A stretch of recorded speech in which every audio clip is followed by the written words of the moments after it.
Welcome to Makers International, a podcast of makers from 3 countries, 2 continents, and featuring 5 guys separated only by the same language. Here's your host, Richard Morley. Hello. Good morning, good afternoon, good evening, good night, good times, whatever time it is, and wherever you're listening. Joined with me, as always, Mr. Chris Cute. How you doing, guys? Mr. Alan Robinson. How you doing, fellas? Joe Whitaker. You're right, Tom, yeah. And I don't care what they say about him. I think he's all right. It's Jamie Page. How you doing? How should I put this? I could have said, I've just seen your video, Jamie, and it could have gone a very different direction just then. I thought I'd keep it family friendly. Just a few quick shout outs, as always, for our listeners who contribute and communicate with us over on the various platforms. We have Carol over at KK Make, Ragtie, hoping he's feeling a lot better. Yeah. Kay Marsden, I hope I've spelt, pronounced, and possibly typed that right because there's a few red dots underneath it. KSFWG, Frank McCain, Max Atley, Channel Makes, Jim Dockrell, Sharp Edge Woodworking, The Red Smith, and Alex 2Q. So a big thank you to those guys who commented over on Facebook, on YouTube, I think it was. And a little shout out for every single one of our 206 listeners over on SoundCloud. I thought that was pretty good, actually, 206. And I know it's a bit inconvenient to comment over on that platform sometimes. So good stuff if you're listening over there. And obviously there's everyone else on all the other platforms, which Jamie can probably plug towards the end if he so wishes. He's nodding. Yeah, absolutely. Why not? What the heck? Cool. Chris, do we have any random listener questions? We do. We have a couple of random listener questions this week, and they're from a couple different gentlemen. The first one I'll break down to you and make it real short. Bob Rawson mentioned that he had to make a prototype for a client of a project that she wanted. Which, obviously, he's talking about making a smaller version of what she wants him to make larger. And he's wondering if any of us have ever done, or if that is part of the process of what we do as far as making things. Do we actually do prototypes to give to clients? Now, seeing as I don't do client work, my answer is going to be real easy. It's going to be, no, Bob, I don't. But I can see why that would be helpful. So I'll let the other guys chime in. So that's the first question we have today. Nope. No, Bob, I don't. Oh. No. Right, fair enough. In that case, because I have, but before we do that, has anyone of you guys made any prototypes for ideas for projects that you had for whatever? Yes, so, I have. I have a tendency to use scrap wood to kind of put together something I'm thinking about to see if it will work before I actually cut up the good wood. So as far as that goes, yes, but I don't do it client work. But as far as the making process goes, yeah, I have done scrap wood prototyping before, but that's just for myself and my own benefit, not for a client.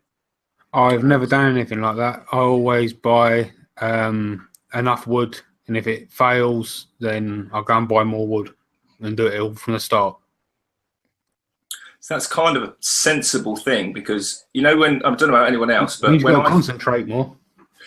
Well, yeah, there is that, but I tend to buy just a little bit extra for, the messing it up factor. But also, when you're first starting out and you see people pulling out some really nice timbers from their scrap bin, that's how you get the scrap. You don't go out and buy loads of exotic woods to just keep in the corner and there. Just accumulate it over time. And that's the easiest and cheapest way to accumulate half-decent timbers, over a period of time. Same with your tools, I guess.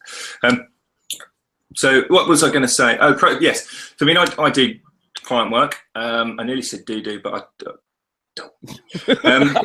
We can't go an episode without one of us saying do. It doesn't matter. Sarah's not here.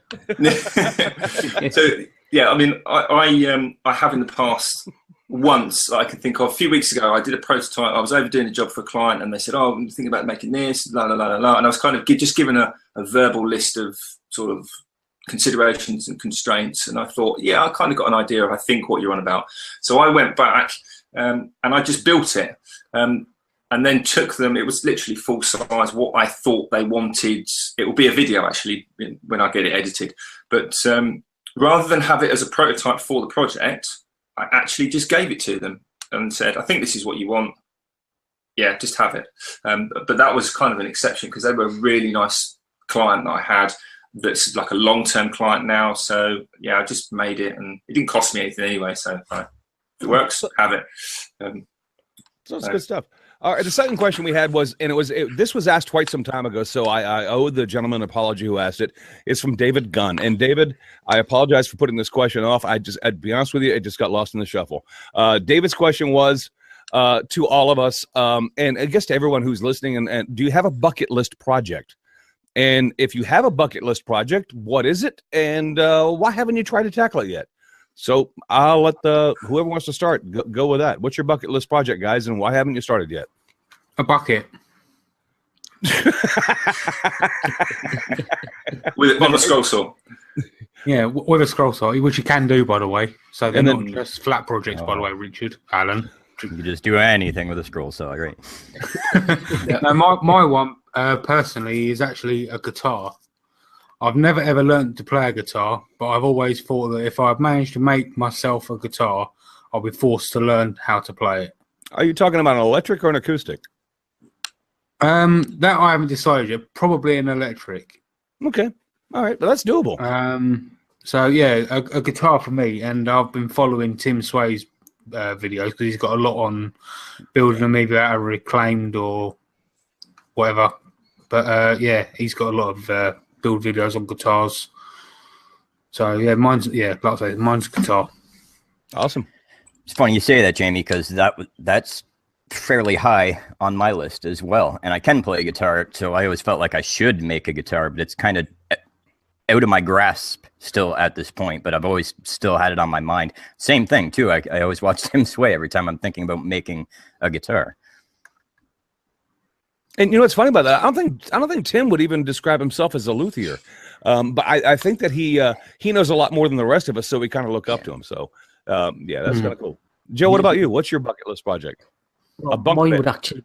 A bunk bed, right? It would be.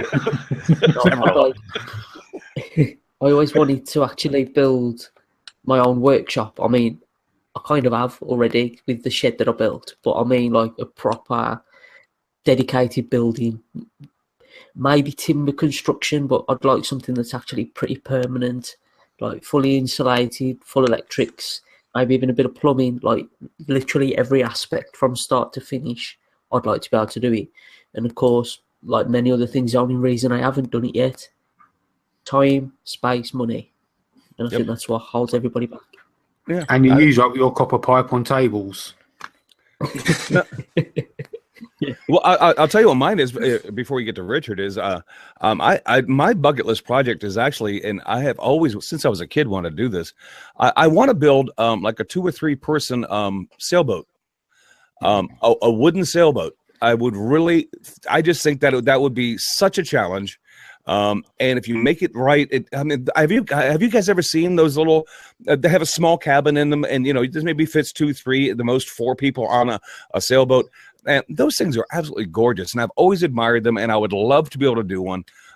And like Joe said, it's time, it's money, and it's space.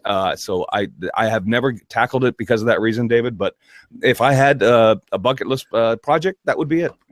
I've seen some awesome wood carvings on dragon boats. You ever see those? Oh man, yeah, killer. Those are just amazing.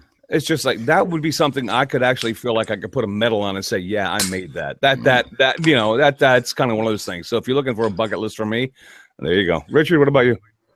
I don't know. It's a tough one, really. I mean, there's loads of little things that I'd like to make. I basically have a book and a list with things on it. Then they just come. Oh yeah, I'd like to make that, and I'd like to make that. And I'm trying to think of a few. I'd like to make a flying wooden model aircraft. Like a half decent size one. I built some as a kid from a kit, and then covered them in tissue paper, and I was never particularly good at it. But I'd like to build something that will fly out of thin plywood. That's just one of the things that's sort of on the list, but they always get jumbled around in order because I get pulled in so many different directions by clients, by the boss.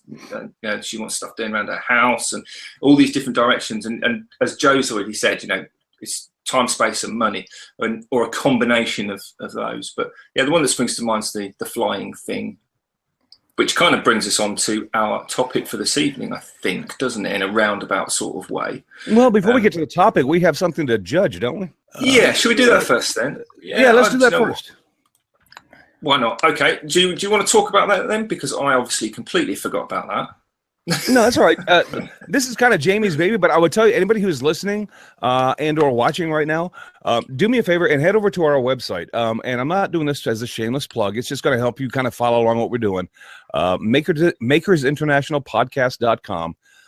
Go to our website if you're watching or if you're listening right now, and click on the blog section, and you're going to see a lot of photos. There are photos of Scroll Saw projects that people have done that we're being asked to judge what our favorites are. So if you have the opportunity, please, we're giving you time right now, www.makersinternationalpodcast.com. Click on the blog heading and scroll down. You'll see the photos that we're about ready to talk about. That'll make this thing a heck of a lot easier so we can get through it. Jamie, do you want to chime in and talk about what's going on with this? Basically what it is Andy Berkey and Justin Christensen, the Scroll Saw scribbler, got into a bit of a kerfuffle, and they went back and forth with a little bit of a contest about who was better or worse on the Scroll Saw, and basically challenged each other to a duel, if you like. And eventually a few more people got involved, and therefore the Scroll Saw challenge was born. So surely it was more of a skirmish then, if it was more than two people. Well, it started off as a duel. Yeah, but then if you put loads of people in, there's given a Scroll Saw skirmish. I suppose it'd be more like a schoolyard bundle. Yeah, I guess. Yeah. But if you go to, and if Jamie hasn't rearranged the order, I think I've got this correctly. These are the projects that we're looking to that we're being asked to judge at this moment. And I've got more to say about that in a second. But in order, the first one is Andy Berkey. And if I mess up the description of these Scroll Saw projects and you guys know more about it, then please correct me. Andy did a segmented man's face. And these are all based, by the way, I should mention this before I even talk about it. These are all based on street art. This is all graffiti art was the challenge. To copy somebody else's artwork that was done as graffiti and to do it on a Scroll Saw. So that's the premise. Andy's submission was kind of a segmented man's face that was done. Bobby Duke did a man, a woman, Rose's hat in the wind kind of thing with a cat looking on. Chris Philhauer did, was that Mario? Jamie, was that Mario? Yeah, I think it was that was Mario, yep. Yeah, I think it was with the flower. Yeah, he did Mario with the flower. Okay. David Bishop did the Best of Atlanta. Jason Kane did a gypsy woman, I think is what the depiction, that's what I got from it anyway, was kind of a gypsy woman in skeleton form. She was holding a long stem cigarette holder and had roses in it. It was very pretty. And I want to make sure I get this name right. Julian Martinez II did a Batman skeleton face that was done as graffiti art.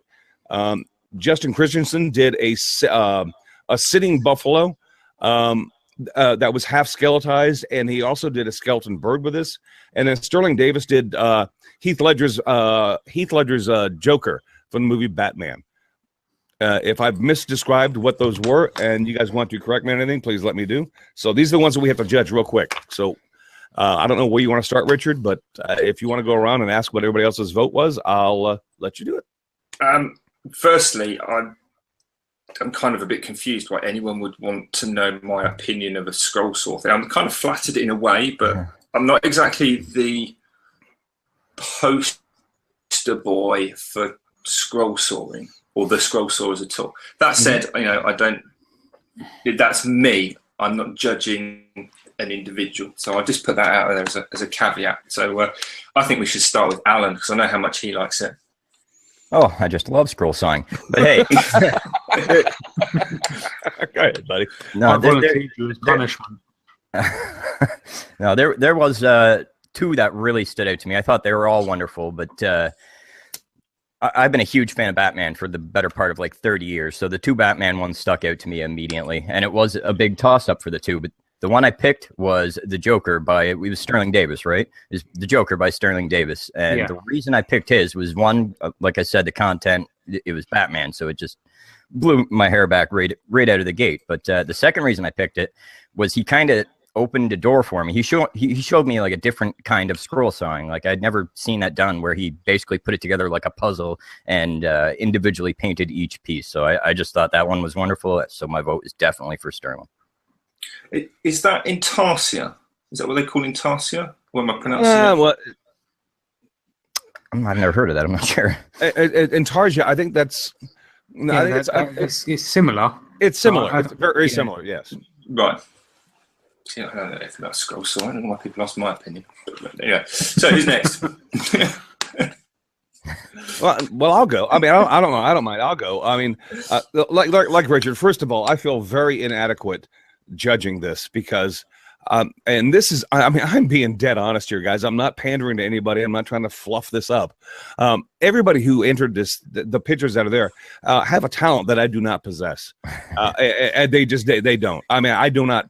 They're all fantastic. So it was really hard for me to sit back and judge this. But I'll give you the guidelines on how I looked at it. They were copying somebody else's artwork. So I couldn't give them credit for the design, but I could give them credit for how well they copied the design. And then I started looking at how the intricacy of the work that they did and how I would imagine how hard it may have been. And I'm gonna give a nod to my buddy Andy Berkey, but I'm afraid my vote. I'm not afraid to say it because it was awesome work. My vote going to Justin Christensen.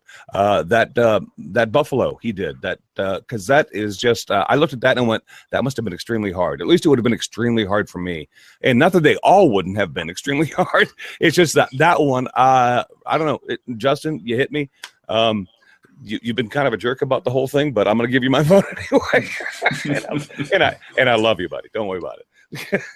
So who's next? Well, I'll go next if you want. I mean, or unless Joe was. I'd quite like to keep Jamie till the end because I think Jamie's going to have a slightly different slant on this, being a scroll sawer and you know, quite a good scroll sawer actually, as much as it pains me. Oh, that hurt. Yeah. So Joe, you, me. I mean, I don't mind either way. I don't mind, mate. You go for it then. Well, I've also gone for Sterling with the Joker. But my reasoning behind it, like Chris was touching on, I don't do any scroll saw work at all. So I was looking at the intricacy of everything, how well they actually match the original designs, but then also like a display of multiple skills. And to me, that's why I think Sterling stood out, because he had... like it matched the original artwork spot on, in my opinion. Bringing in the painting side of things, I think that goes really well with the whole street art theme, being graffiti, painting, of course, obviously, but then also the intricacy in the Joker's hair. When you actually look at it closely, the amount of tiny little cuts that are in those hair strands must have taken forever. So that's why it gets more votes. I think it's brilliant.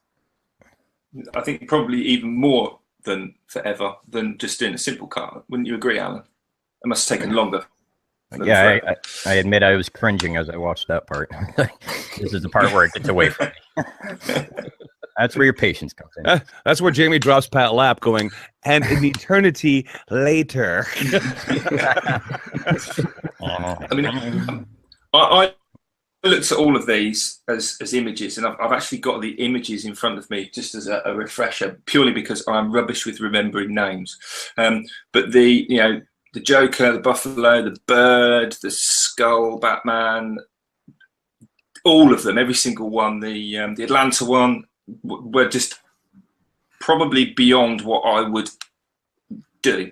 could do actually, and I'm quite happy to admit that. But the one that stuck out for me was Bobby's one with the Banksy, with the lady. It's like the couple kissing with the cat looking at them, and it was just the kind of, it was almost the simplicity of it. I think I could probably attempt something like that without pulling my hair out and being frustrated 2 hours into it. And then it was just that very delicate little bit of color, and then correct me if I'm wrong, but that's backlit, isn't it? And it's got like a that's backlit. right. Yeah. And that, for me, that just took it to a different direction than just being a piece of artwork, as in a picture that you look at. Does that make sense? It's kind of got like a double-edged thing. So it was a cool picture. It had that kind of subtle bit of color, the lighting, and I think it would appeal to people. I mean, it appeals to me, and I've got no patience for scroll sawing and very little skill.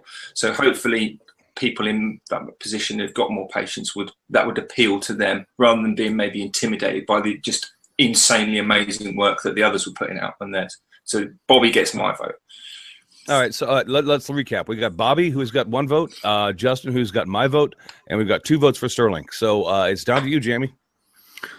Rightio. Well, just like everyone else has said, every one of the entries was absolutely incredible, to be honest, from I want to say a scroller's perspective. But as a scroller, I kind of looked at them of what I could do out of them, and honestly, I could do all of them and do better. So careful leaving the room, Jamie. When you go to the door, Jamie, mic drop. I want you to stop being modest at the moment. However, the one that stuck out, the one that stuck out for me, and he was actually the first person that I come across this style of scroll sawing, was Justin Christensen's Buffalo. That one, even the crow that Justin done, it straight away in the competition, it was between them two, because the intricacy of them cuts, I know it would take great. It would be really, really difficult to do that sort of work. So for me, it's Justin and the Buffalo. All right, rock and roll. So there you have it. Okay. We got 2 for Justin, 2 for Sterling, and 1 for Bobby Duke. But we shouldn't end this by saying that. And I hate that sappy crap where people go, "Oh, but they were all so wonderful." But the fact of the matter is, besides Jamie, none of us do this stuff, so they were all absolutely friggin' incredible. I mean, I could not repeat the work anybody that did there. So if you did it, congratulations, because they're absolutely all phenomenal. They were. Yeah. It was just brilliant. They're just got to be thankful that Jamie didn't take part, or else I wouldn't have had a chance. Absolutely. Yeah. Because Wondering where Jamie's entry was. Yeah, he'd have killed it. Yeah, I didn't want to embarrass them all. Oh, That's nice of you. Oh, what a good man. Good man. There smells like a challenge coming on right now. I can hear it. I think my daddy Richard and Alan. Yeah, we're gonna have a scroll saw collaboration. A bunch of guys who don't know how to scroll saw.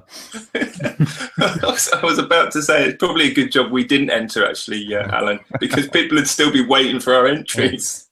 I'm still working on the same one from like 4 months ago. Yeah, I'll do something with spray paint that just says "I love you. Please vote for me." It'll be ugly as hell. All right, so there we go. That's our judging of the scroll saw contest. And if you guys have checked out the website, you know the photos that we're talking about. So I hope you enjoyed that. And guys, thank you so much for asking us to judge this, because it was an honor. Cool. Yeah, And thanks very much. those weren't just images, were they? There are videos, because I've seen the video of the Atlanta one. So yeah, Bobby Duke has got a video out, which came out today. Sterling's got a video out. If you go over to the website and click on the images, it will take you straight to the videos. Oh, wicked. All right, of all the videos that have been released. Magic. Well, that's definitely worth going. But I watched the Atlanta one, and that was quite cool. So, yeah, just putting that out there for you, Chris. Thank you so much. Appreciate it. I do occasionally watch things later when they're on the, So, Joe, what are we? What's our main topic? Kind of your baby, wasn't it? That we're.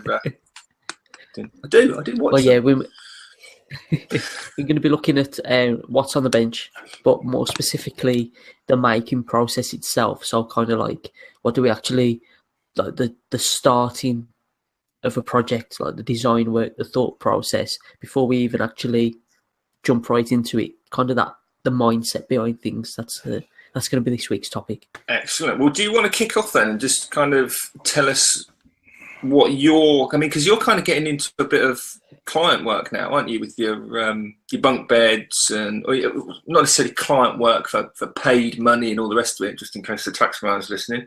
But you're making things for other people, aren't you? Not just stuff for yourself. Yeah, it's come about by accident, really. Like, I made something for a friend that then like kind of changed his mind, so I was left with something that I then had to sell. And of course, you advertise something for sale, and people ask for something else. So that's kind of how the bunk beds came about.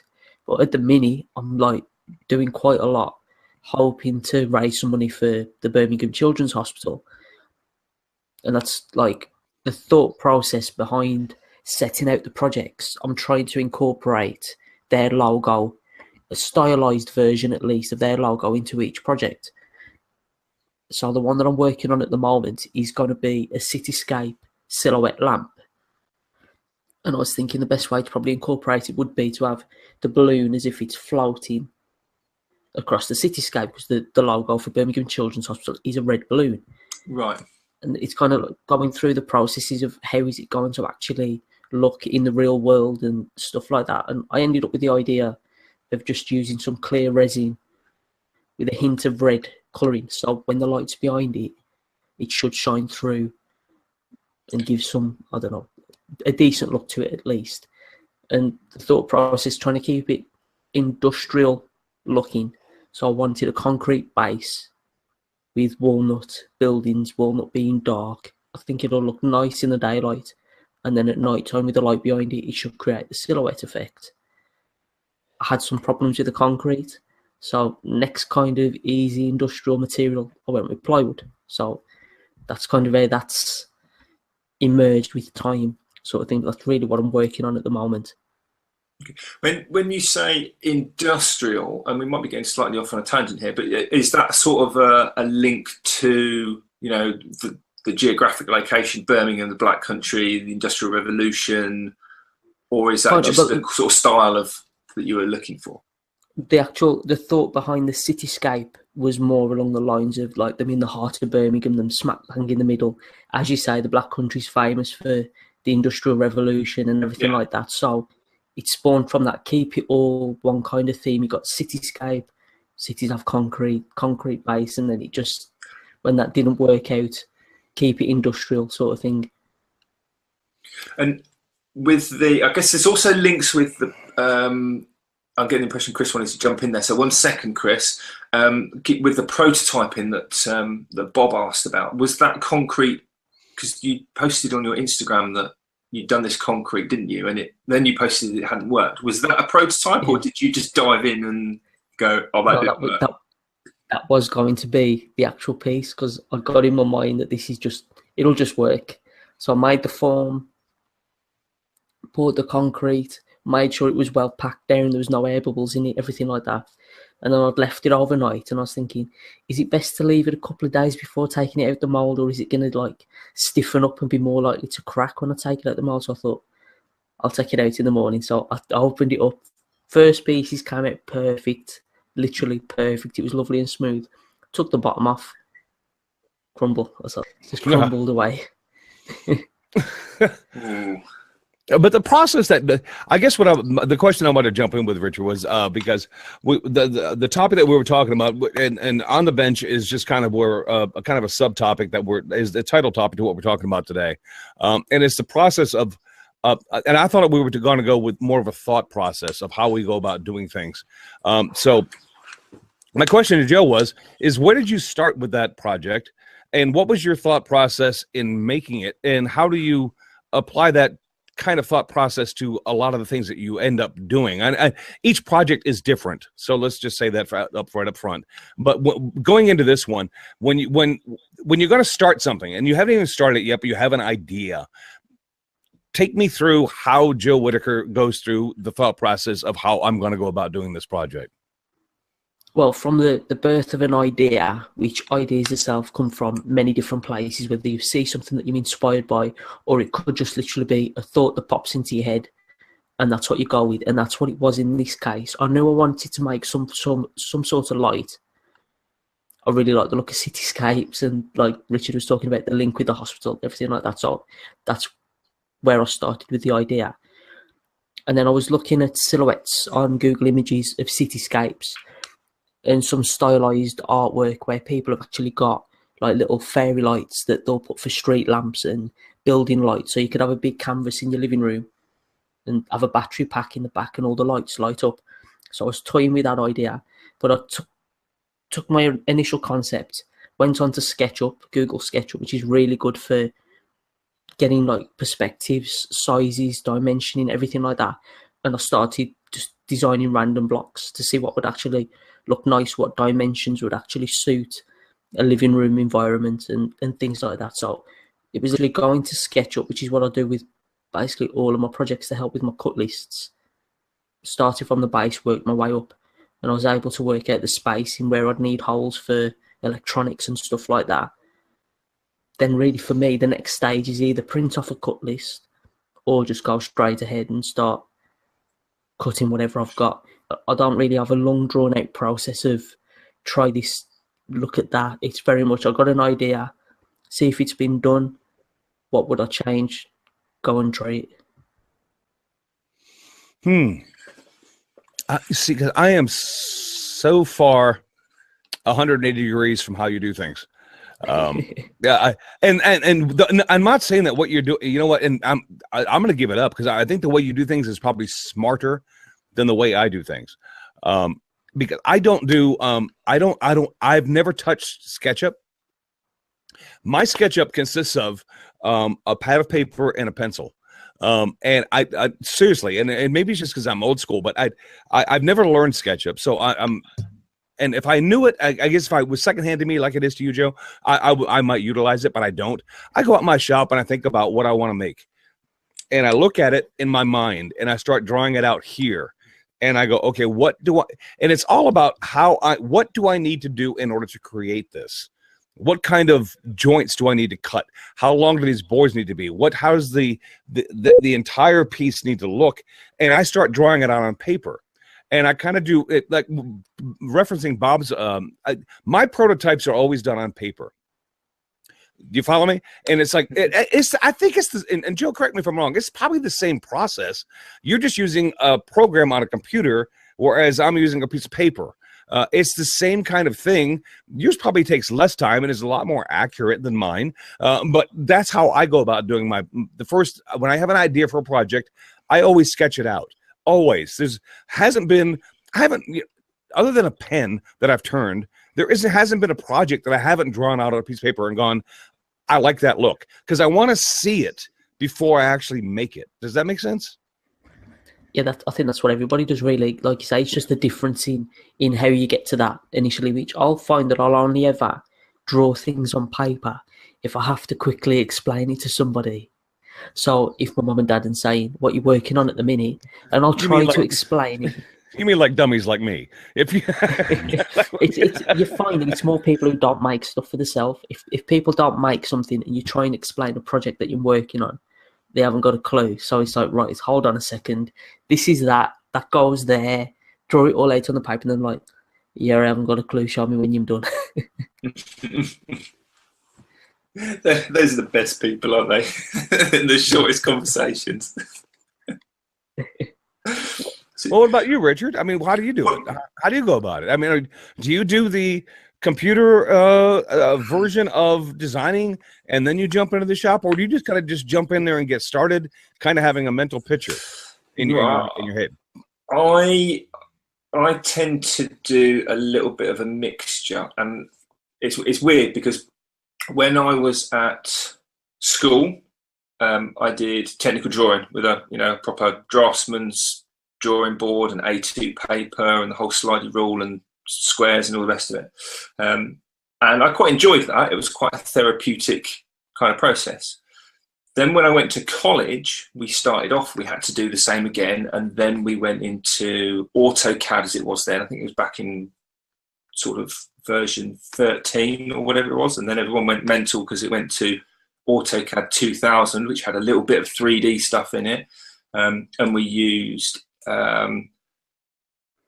Pro Desktop, and I think it was InDesign might have been InDesign or something like that. These kind of 3D modeling things, and I hated them. Anything on a computer that was, you know, using a mouse to do this, like just give me a pen and a paper, a ruler, and the squares and whatnot.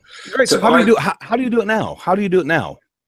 Well, mostly freehand. I'll get a pad of paper and I'll do like a quick isometric, some rough measurements. That'll fit in there.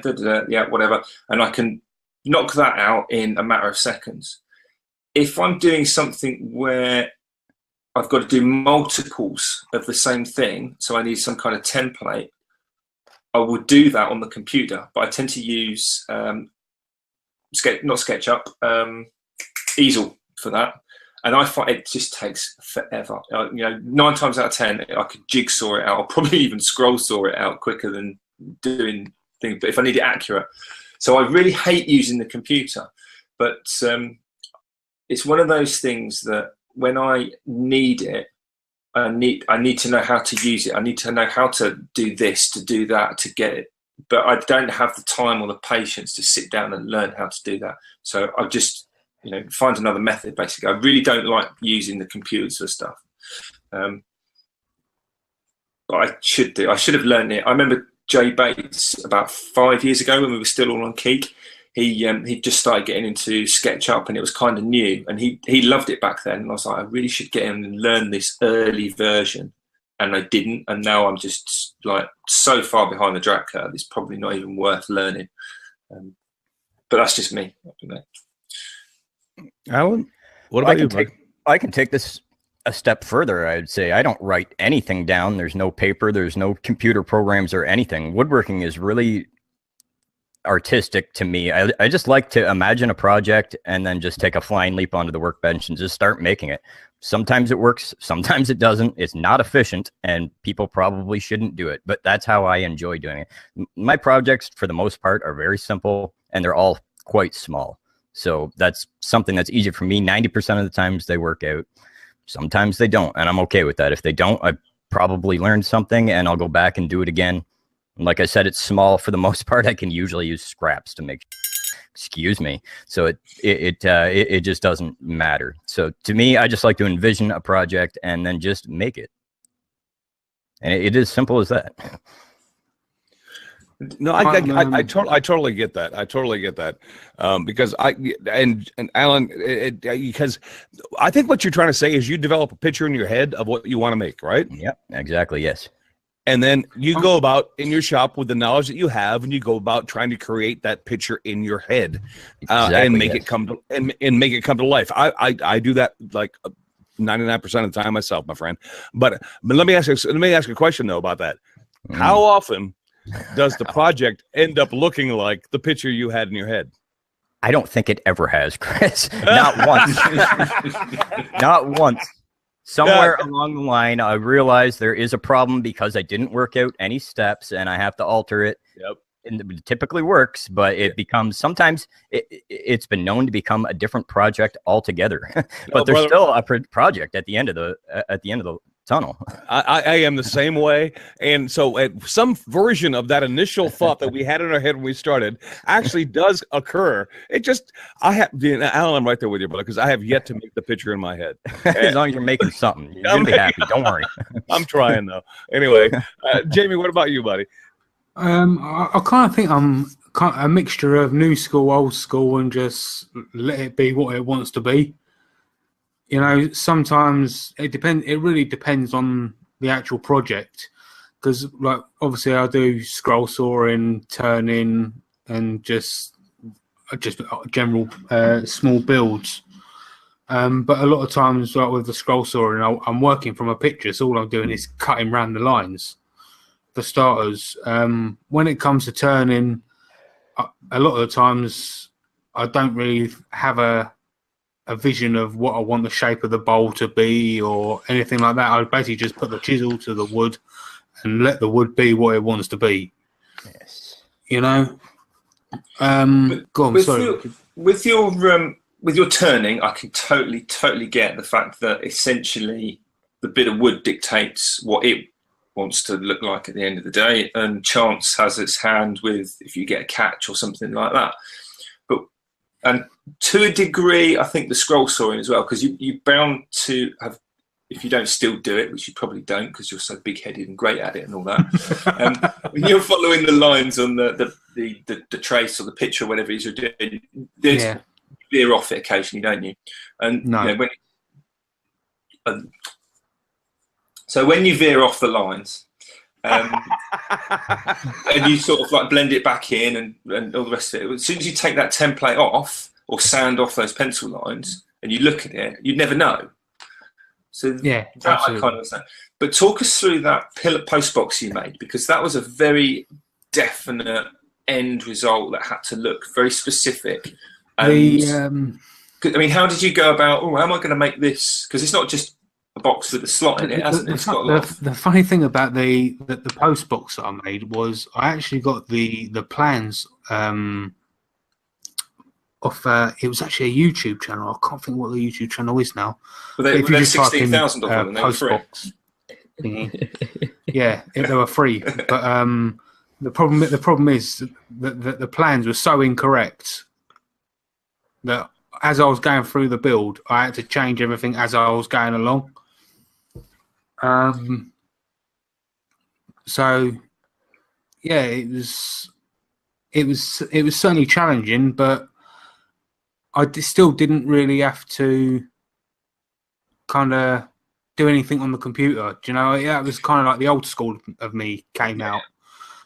You know, it was kind of like, well, that's not right. So it's kind of like, okay, well, in that case, I'll kind of just put that to like Alan's kind of style of building, you know.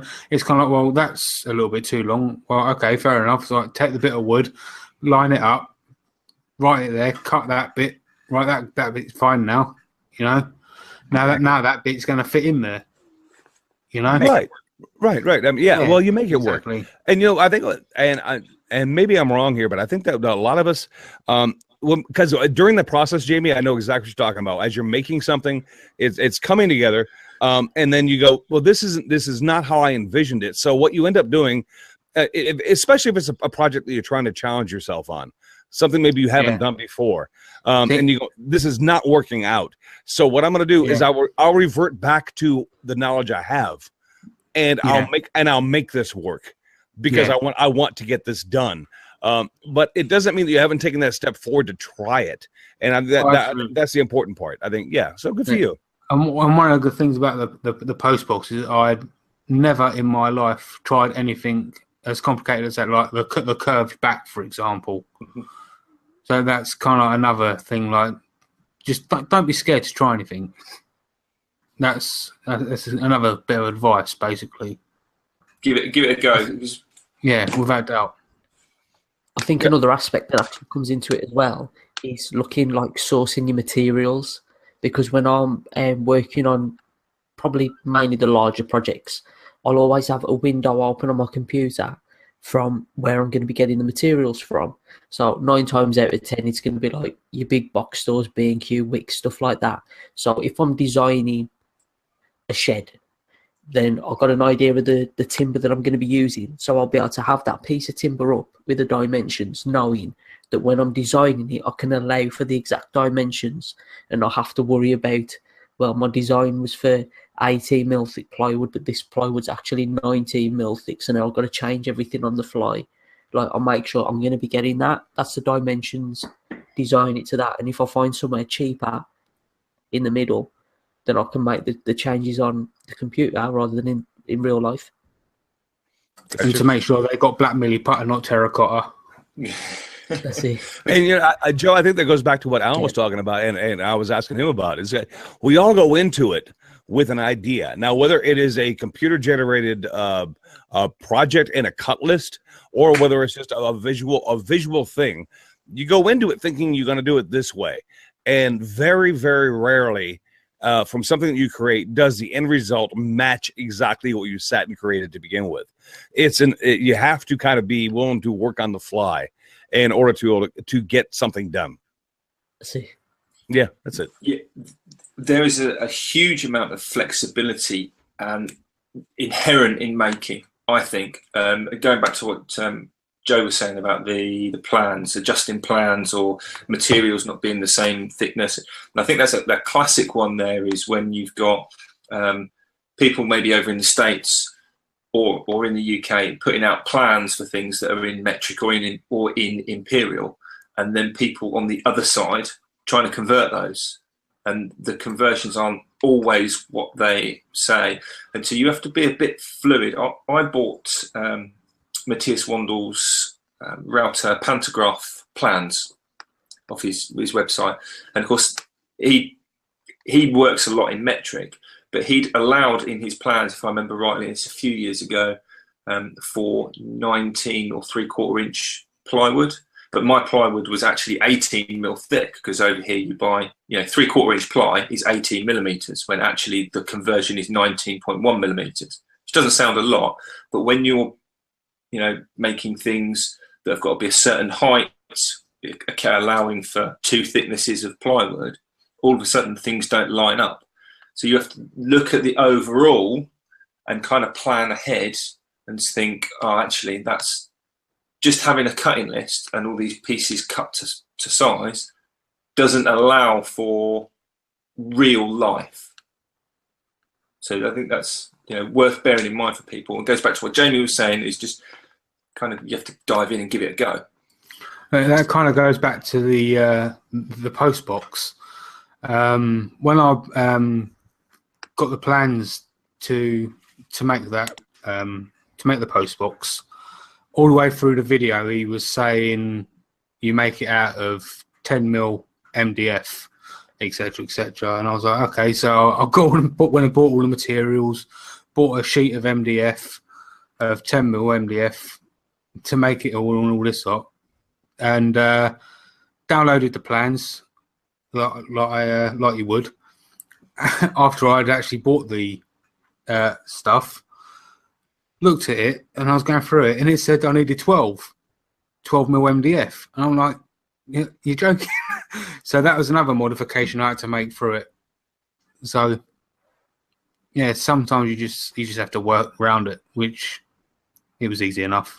And generally, by the time you get to the end of the project, no one actually knows. No one really cares if it's made out of 10 or 9 mil and it said 12 and it's what? Yeah. 4 mil narrower than this. Yeah. As long as Woodfill is an amazing. Yeah. especially when it's covered with a lot of primer and paint. 32 coats of gloss paint cover up some multitude of cracks. Yeah. Absolutely.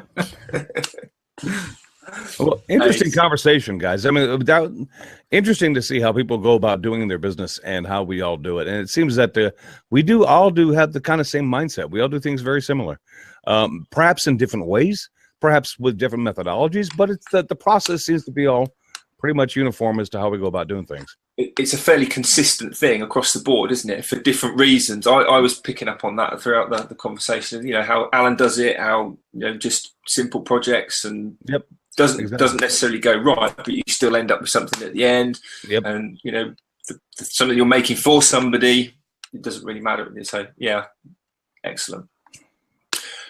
I guess that's sort of drawn that to the end there, Chris, and presumably that's why you jumped in to move it along. Everyone's like, yeah, moving along. Look, I'm just trying to avoid Joe's evil eye this week. That's all. Yes, the big 1,000-yard stare. Cool. Well, what? Speaking of Joe, what are you working on this week at the moment, Joe? While your glue's drying and so on and so forth. Well, he didn't have a chance for his glue to dry this week. No, it's been that on. It hasn't had chance. It's been moving too much. Well, I've mentioned the light that I'm working on anyway. I'm still doing the underbed storage for those bunk beds, so I've got those to do. I've got the drawer fronts done, but I'm going to be hand routing on some designs, some like superhero designs that I'll be painting them, and I'm also doing some wall art for the bedroom walls as well. So apart from this light, which should be out on Wednesday, I'm doing all these bunk beds still, kind of. So yeah, I'm getting that done. Are you just working on that in the background, or are you doing a video for those? Oh, I'm videoing it all. You're videoing it all. Cool. Yeah. Excellent. And who are you watching YouTube at all at the moment, or are you just too busy working on the? Do you have any? I haven't had a chance to actually watch YouTube, but I've got a shout out this week, and it's a Facebook page, and it's Out of the Woods. So on Facebook, it's like at Out of the Woods, and you should be able to find it. Making It Out of the Woods is the actual, like the Earl on Facebook, but there should be a link in the description anyway. And she's a brilliant maker. The page is actually quite new itself, but the amount of things that she churns out, it's amazing, and she's got some really, really nice designs. She works a lot with reclaimed pieces, which is what I really like. She's doing upholstery now, and she's just got this like red metal wheel. I'm really interested to see what she's going to actually do with it, because I wouldn't have a clue what to do with it. It's just like a little red metal wheel, like I say. So that's one to look out for, see what she actually comes up with that one. But she's got some beautiful projects, and it's well worth checking out. Excellent, cool. So, what about everyone else? Joe's obviously pretty busy making his bedtime boxes and stuff. Anyone else working on anything cool? Or I just started a project today. It's a wedding invitation box that's themed like DC Comics. Basically, the idea of it is just a big rectangular box with a plexiglass front, and I image burned the name of the people getting married into the back of it. So it's in the back, and I'm going to cut out, we'll say about 50 to 75 little bat logos that people that come into the wedding will sign the logo and drop it into the box. So Oh, cool. You're cutting those out on the scroll saw, presumably. Actually, I asked Trevor Carter if he would do it on the CNC, and I'm not getting an answer. I don't know. I don't know what's going to happen. I'm kidding. He said yes, so I outsourced I'm not doing that much scrolling. There's no way.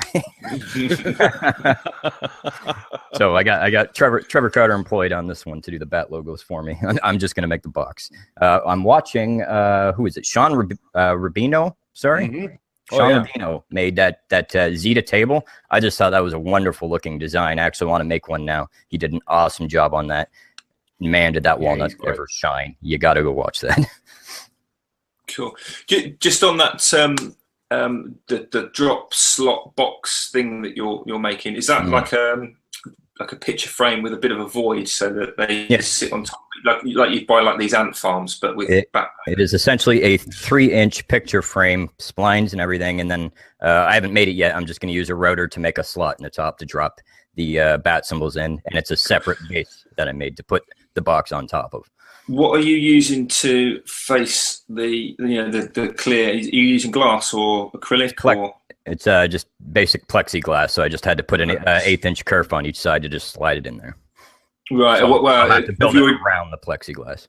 Awesome. Do you already have the plastic then, do you? Because one thing I was going to say, because I made some of these for a shop that was selling them they're like all the rage for weddings and stuff over here as well. And this shop commissioned, they wanted like half a dozen of them. And the first, I didn't actually prototype this, and the first one I made, the really thin, if you use thin acrylic, it has a tendency to flex. So by the time it starts filling up and you get to the middle, there's enough flex in the plastic to allow another one to kind of wedge in front of a previous one. You trying to rain on my parade, Richard? No, quite the opposite, mate. Literally quite the opposite. If you haven't made it yet, don't skimp on the acrylic. Buy some extra thick stuff, because otherwise you run that down. Or use glass, which is more rigid. Well, they had I want to say 1/8 inch and 1/4 inch, and I took the 1/8, and we're talking like $3 here. I could easily go back and get the 1/4 inch. I'd be inclined to do that, because it won't really make much difference to you at the time to make it, but potentially on the day that could be, because plastic bends and flexes. Yeah, I've never actually worked rigid. That's a good tip. I've never actually worked with it in that manner, so I'll definitely do that. I fell foul of that, and I think I made it was an order for about 5, and they specified the plastic, and I had to then take them all back and remake them with thicker glass, and that was at my expense as well. So probably just, you're welcome. Thank you. quarter inch it is. Can you not get in between sizes? Like over here we can get like 2, 3, 4, 5, 6 mil. If I went to Home Depot in the next town over, I'm willing to bet I could just order any size I want. I'm just going by the store right around the corner from my house here. Just happens to have 1/8 inch and 1/4 inch sit next to one another. I mean, if there's not a massive cost involved, I guess it's just as easy. No, Yeah, it's very Just cheap. plain it. Yeah, just put it through the right planer. through your planer. You know, I was blown away the day I realized I could put it through my table saw, so why not? We'll give it a try. Yeah, you know how it goes like a little bit sort of opaque on the edges when you cut it? Yeah, you got to sit there and snap it. Yeah. Cool. What about Chris? Are you working on anything particularly good? I'm working on some. How can I tell you this without actually giving it away? I'm working on some a pub game project. Ooh. Does that make sense? So yeah, I don't know how soon I'll have that out. Hopefully, I'll have it out by Thursday. Tomorrow, if you're listening on SoundCloud and iTunes, I don't know. But yeah, I'm first time trying to do this, and so it's interesting. But I'll tell you who I'm watching, and and you gotta love this guy. We've talked to him. We've had him on the podcast before. Gerald, the Redsmith. If you haven't seen his latest video about the Viking throwing axe that he made, go check it out. And I just love this guy's videos because he combines metalworking, woodworking, and leatherworking in almost every project he does. And so multi-talented. He does great videos. And Gerald, I mean, thank you so much for putting that video out.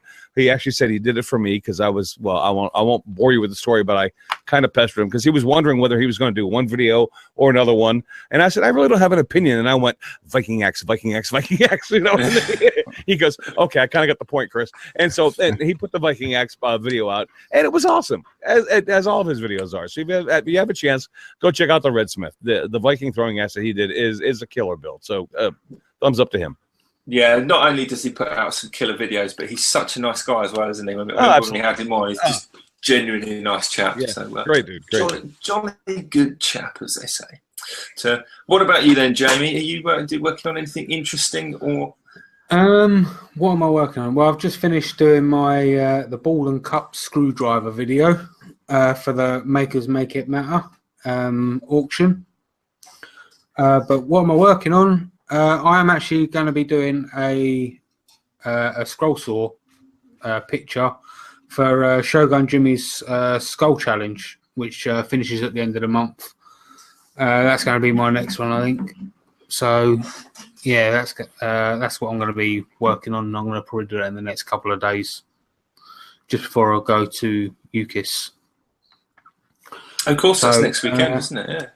Oh, we should mention that because next week's show, for anybody who's watching, is going to be, hopefully, knock on wood, if everything works out right and the internet is good, 1/5 of us is going to be coming to you live from the UKIS symposium. And I don't know if Joe or Richard are going to make it over there. I don't think either one of you can, or something's coming up. But I know that Jamie's going to be there, and we're going to try to do the show live from UKIS next week. So you're going to have an outside broadcast, as they say. Yes. Yeah, but indoors. Much like we did Atlanta, but unfortunately, it may only be Jamie because the other two British blokes are too to go. Anyway. Unfortunately, I've got daddy duty that weekend, and as much as I would love to go and actually take Tidra as well, it's going to be a gamble whether she enjoys it, and if she doesn't enjoy it, there's going to be no mid ground. It's going to be one or the other end of the spectrum. And it's that 50-50 gamble of whether it just all tantrumizes on the day and spoils it for everyone. So I think we're going to do something else on the Saturday. Of course you'll enjoy it. It's not scroll sawing. Well, I mean, but it's a long way for it to go. And she just, I mean, seriously, there's no scroll. We might go then if there's no scrolls. We'll see how we get on. Okay, anyway, just before my shout out, I actually want to say a quick hello to a friend of the family who's actually a wood turner as well. Someone called Andrew Grogan who lives in Milton Keynes. So, hello, Andrew, and thank you for listening. Hello, Andrew. You're right, Tanya. He's just come across the podcast and just been told about it. Alan. So awesome. All right, Debia. Right. I still don't know what that means. And onto the shout out. My shout out this week comes for two reasons. The first one is, like I just mentioned, UKIS is just around the corner, and secondly, this man is basically an icon in the turning world over here. It's Mike Walt, and he recently brought out a couple of videos on basic lathe maintenance, and they're really, really well explained on how he does it, and it's like sorting out your towel stock and the bed of your lathe and things like that, like just basically cleaning it up. So I really suggest you go and check them out if you're not looking after your lathe properly. I was going to say, that's probably sounds like a video I should watch, because I've never done anything peel the stickers off for the company that made it in, I think, 8 years. So yeah, well, I actually cleaned my lathe up. I think he does it every 6 months, and I think I've done mine after about 8 months of owning it, and all the sawdust and rubbish that's inside I forgot what it's called now, the bit that goes in and out. Right. Okay. On the towel stock.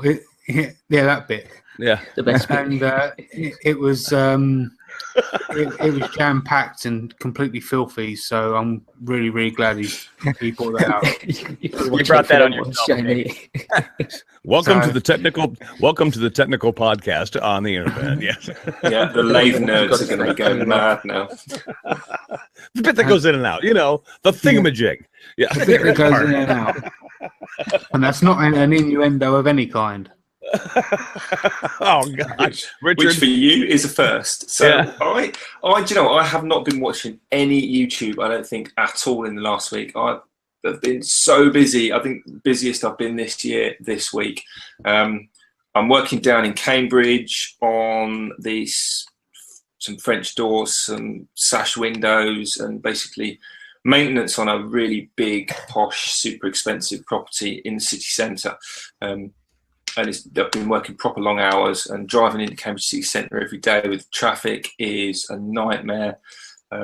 So I unfortunately haven't had any YouTubing to report on, but I'll give her a shout out. Nicola, I think she was my shout out last week, if I remember rightly.